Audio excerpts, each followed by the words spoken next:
On a small shelf near the couch, I saw a stack of printed photos. My wedding photo. Ava as a newborn. A screenshot of my college graduation announcement. You kept these, I said. I did not know if I would ever meet you, Elena answered. But I wanted proof you were real. We sat at her kitchen table. Victoria stayed quiet. I did not start with accusations. I did not start with forgiveness.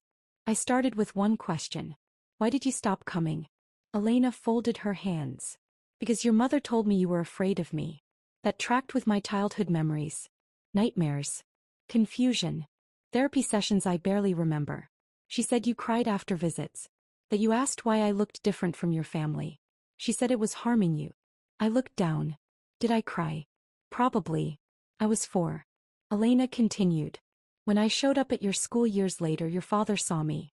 He followed me to my car. He told me if I did not leave, he would file a restraining order for harassment.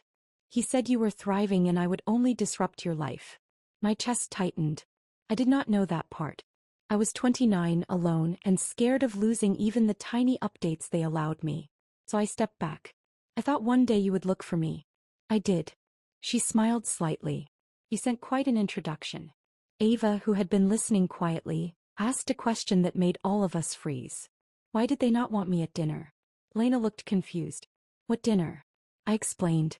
The elegant night. The brilliant guest. The suggestion that my daughter might ruin the atmosphere.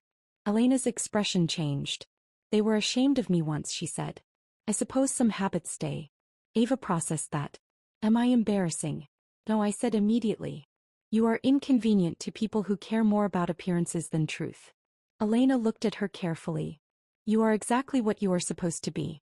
The simplicity of that hit harder than any dramatic confession. We stayed for hours. We talked about ordinary things. Food, work, lupus treatments. No one raised their voice. No one performed. Before we left, Elena handed Ava a small box. Inside was a thin gold bracelet. Worn but polished. This was my grandmother's, she said. I always hoped I would give it to my granddaughter. Ava looked at me. Is that okay? It is your choice, I told her. She held out her wrist. On the drive back, my phone buzzed. My father. I answered. Well, he said. She's alive, I told him. And she did not disappear.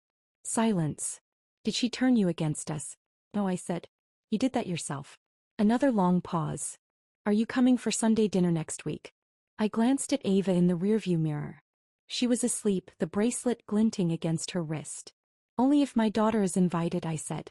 And not as a liability. He exhaled. She is invited. Good. When I hung up, I realized something. I had tried to teach my parents a lesson with a dramatic gesture. What actually changed things was much simpler. I stopped letting them decide who belonged at the table. And for the first time in my life, I felt like the adult in the room.